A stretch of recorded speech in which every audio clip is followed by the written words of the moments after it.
Hello everyone, we have on some glittery makeup for some glittery soap. That's right, today is a remake of the 𝘠𝘠𝘪𝑒 soap we made way over here. This is the thumbnail if you want to go watch the original video where I am a lot younger.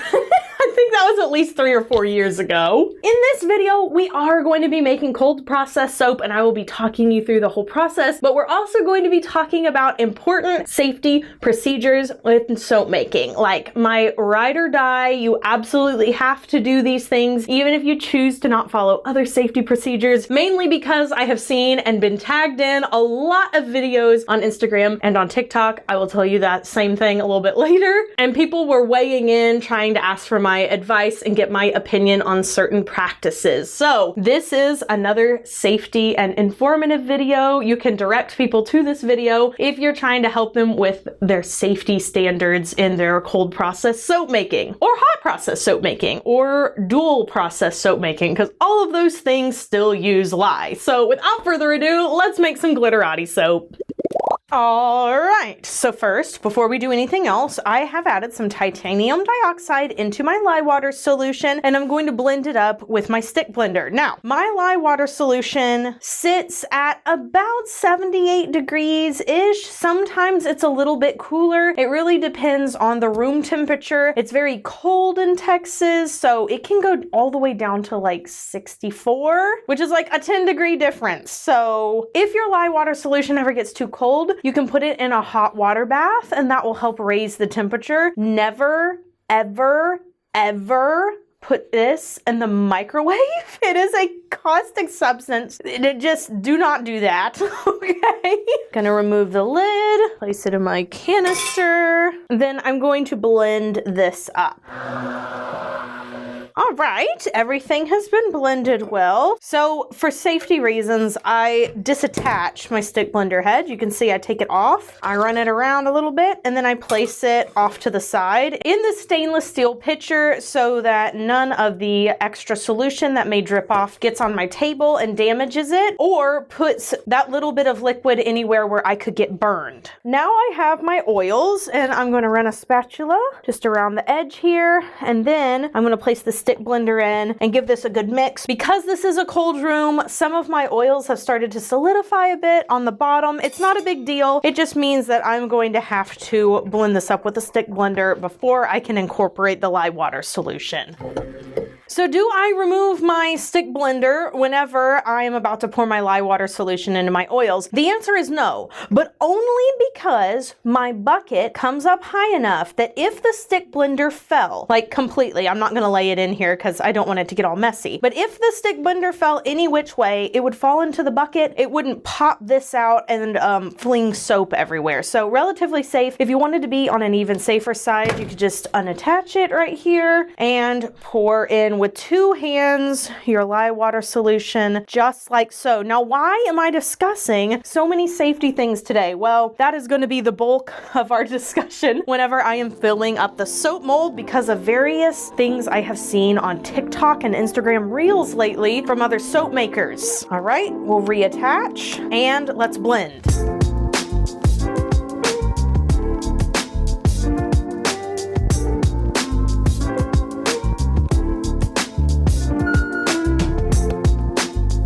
Beautiful. Okay, everything has been incorporated. So now I'm going to place my stick blender head right back into my stainless steel bucket. And I'm going to pour into 5 white pitchers. You can get these at Dollar Tree where everything is sadly not $1 anymore. It's $1.25, but it's still cheaper than Dollar General, okay? So we love that. And I love these. They're perfect, they're inexpensive. I have them for years, and if something breaks, no big deal, because it's $1.25. I'll just go buy another one. You can probably see as I'm pouring, there's a bit of a grainy texture on my soap. That's because I haven't blended it fully. I like to get the soap thick enough that I can pour it into all of my pitchers, but it's still runny and liquidy enough that I can incorporate fragrances that move a little faster and our color too. I wouldn't want to pour the soap at this stage into the mold, but it's fine for splitting into containers. Scrapey, scrapey, and block the camera with my big container.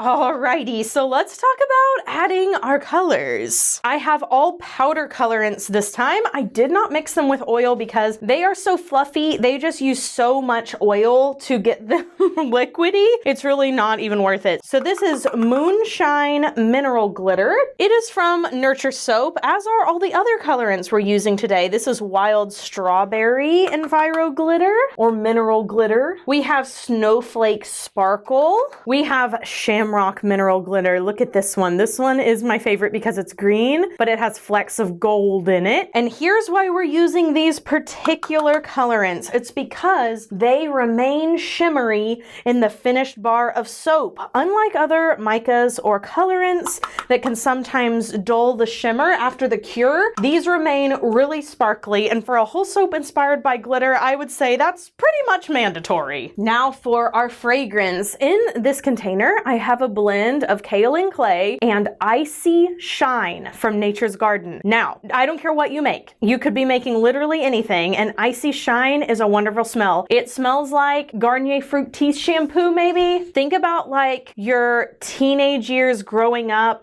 and the classic shampoo your mom used to buy that was kind of fruity. That's what this smells like. But also still fresh, of course. It's not just fruit. Okay, eek eek. Let's go ahead and blend these up. I'm gonna go in a funny order because I put the white over here, but I don't want to do blue next because it may color the other ones. You know what I mean?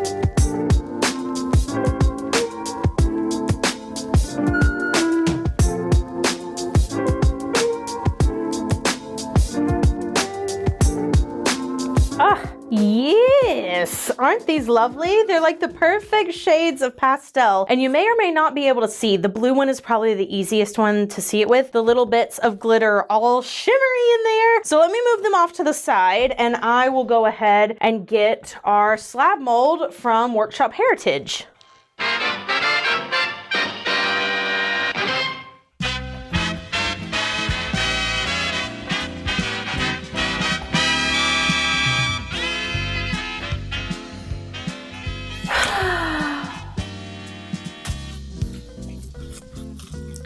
Good morning, Sarah. How's the workday treating you? Ugh, it's never ending. And to top it all off, I still have to go to the post office to ship all these letters. Oh, that sounds like a hassle. Have you heard of Stamps.com? Stamps.com? Yes, with Stamps.com, you can skip the post office and print your own postage right from your desk. No more long lines or wasting time. Really? That sounds too good to be true. It's not. And right now, Stamps.com is offering a special promotion for new users. You can get a trial, free postage, and a free digital scale just for trying it out. Stamps.com.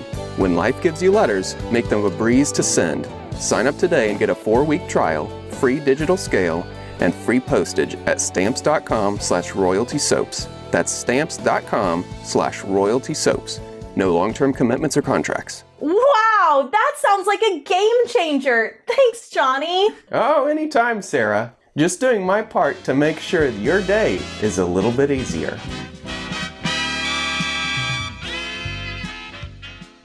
Okie dokie, here's my slab mold. Y'all ready? Okay, great. Let's get to pouring. So I'm going to be putting some pretty big gloops in here today because that is just like the original soap. However, if you watch the original soap video, which aired a very long time ago, you will see a very whimsical, girlish looking Katie. A lot more petite and with bangs. And whenever I did the soap then, the soap was a lot gloopier. Now it's a lot more runny, and I think it's because they changed something in the fragrance oil. It doesn't give me nearly the trouble it did in that video or with any of those batches a couple of years ago. Also, can somebody say Easter? This would be like the perfect Easter soap. Bloob, bloob, bloob, bloob, bloob, bloob. All in everywhere. I think in the other video I also went like side to side, really broke it up. Now, why did we talk about safety so much in this video? Well, I have been recommended and tagged in a lot of videos recently on Instagram Reels and YouTube showing me some new soap makers, new creators, a lot of which are homesteaders as well. So they are people that have their own cows, their own goats, and they're using their goat's milk to make soap, or they're using perhaps their tallow. They're rendering their own fat into tallow and making tallow soap, and it is so cool. I love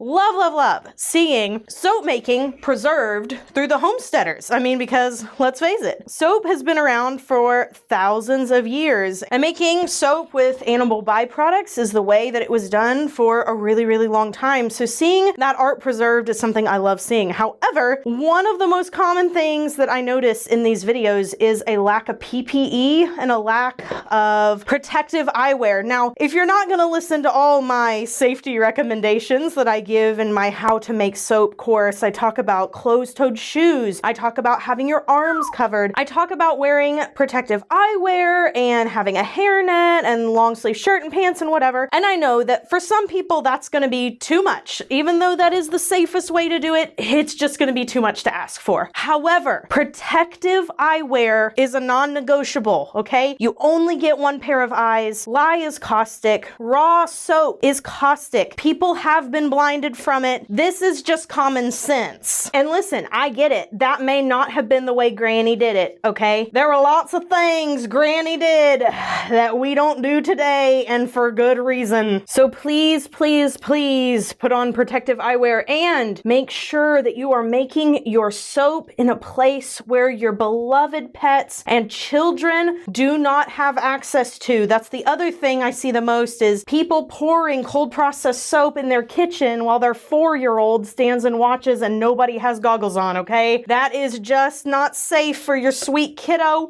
or dogs running around in the background. I know it would make you feel so bad if somebody got burned. It's just not safe, and a little teeny tiny bit of soap, even this much here on my spatula, would be enough to do some real damage. So if you're gonna make soap in your house, which you absolutely can do, you can absolutely make it in your kitchen, I would just recommend maybe doing it at night or when people are sleeping, and have some precautions around so they can never get too close. Maybe a baby gate or something. There's lots and lots of unique solutions. Obviously, I would leave that up to whoever was in charge of their house, but that as a soap maker has to be my biggest and number one thing that is a must in my book. I would also love, for the sake of a YouTube video, to make some 100% tallow soap. It's really easy to do. It makes an incredible bar of soap. I've said it before.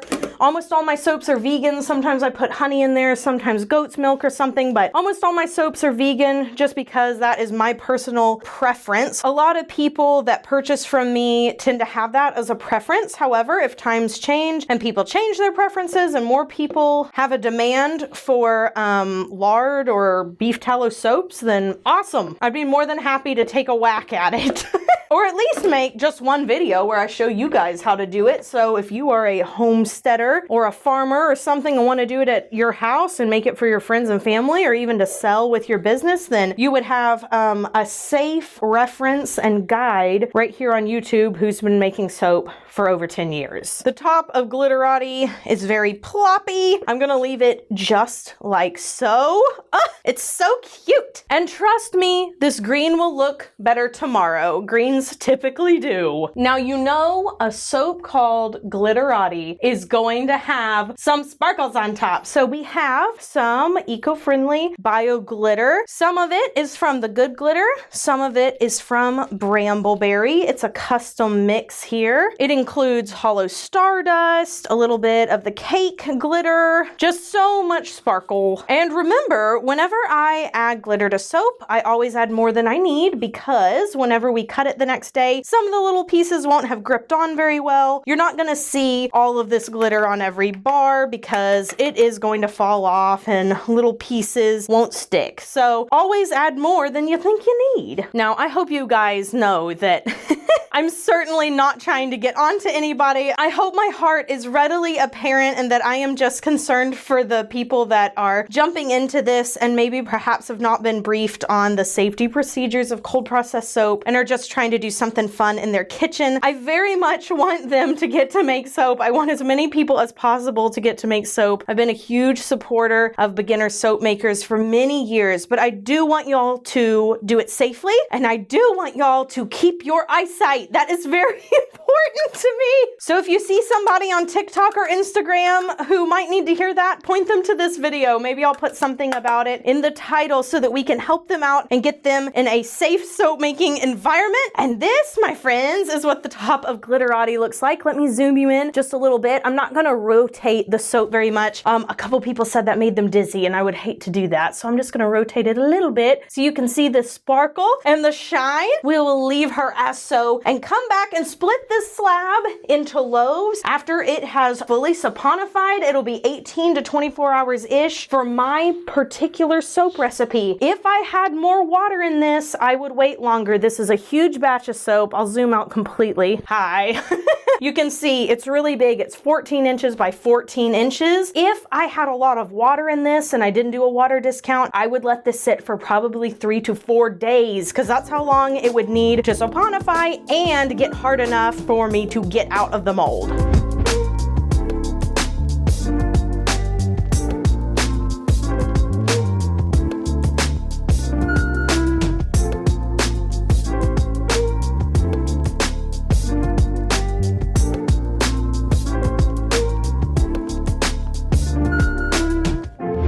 Okay guys, get ready for this. Look at the way it looks the next day. And look at the green. I told you it would look so much better. Open up Evangeline here. Turn our soap on its side, and for those of you who are new at soap making, whenever you have something textural on the top, turn your soap this away and it will create less drag marks on your finished bars. I'm gonna line it up here so that you can see these end pieces are even. Those are gonna be our sample bars. Press down, and this is what the soap looks like on the inside. So we have a really gloopy texture, and I'm gonna hold it up as close as I can to the camera, and hopefully you'll be able to see some of the sparkle on the inside. Here are the tops of the bars, and then if you look very closely, you might be able to see the shimmery shimmer. And if you like my nail color, well, it is from Holo Taco, Simply Nailogical's nail brand. So pretty. I will leave a link to it down below. Let's talk about the question of the day. I want to know what color glitter you would like to see me use in a future batch of soap. Go ahead, take a look at the Good Glitters website. You can directly request a specific blend, or you could just tell me some colors you'd like to see. This one obviously has some pink and blue and hollow, but I would love to make a soap just based on a really pretty glitter. I think that would be super fun. Thanks you guys so much for watching. I hope you enjoyed today's video. If you did, I mean, stick around. I've got more soap making content coming your way. And if you would like me to talk about more soap making advice in future videos, or you're looking just for some quick tips or whatever, leave me a comment down below. Caroline and I will look at these comments pretty religiously to see if we can answer anything very quickly or help somebody out. I do try to answer as many questions as I can. I get a lot of soap making questions to my customer service email. And I would just say the customer service email is to help people who need help with their orders from my store. But occasionally I can get to some of those soapy questions there. You have a better chance of getting your soap questions answered if you leave them on a YouTube channel comment. I find those a lot easier and can answer them a lot more quickly. So there you go. I hope you enjoyed today's video. Come back, see me again, and do something fun for yourself today. Whether that's making soap safely in your apartment or your house kitchen, or whether that's watching someone else do it. I don't really care what you do. Just be sure you do something for you, and I'll see you all in the next video. So until then, bye for now. Oh, by the way, if you want this soap, it will be available on March 4th at 3 p.m. Central Standard Time at royaltysoaps.com with the rest of the I Spy collection. And if not, shoot, I'm just glad you're here watching another soap making video. I mean, like, sometimes I really do just sit here and I'm like, how are people still watching me do the same thing over and over and over again? Like, I can't believe this is still a form of entertainment. And I'm honored. Truly. I am truly honored. I'm flabbergasted, but I'm honored. Have a royal day, guys. I'll see you in the next video. Bye for now. Meow.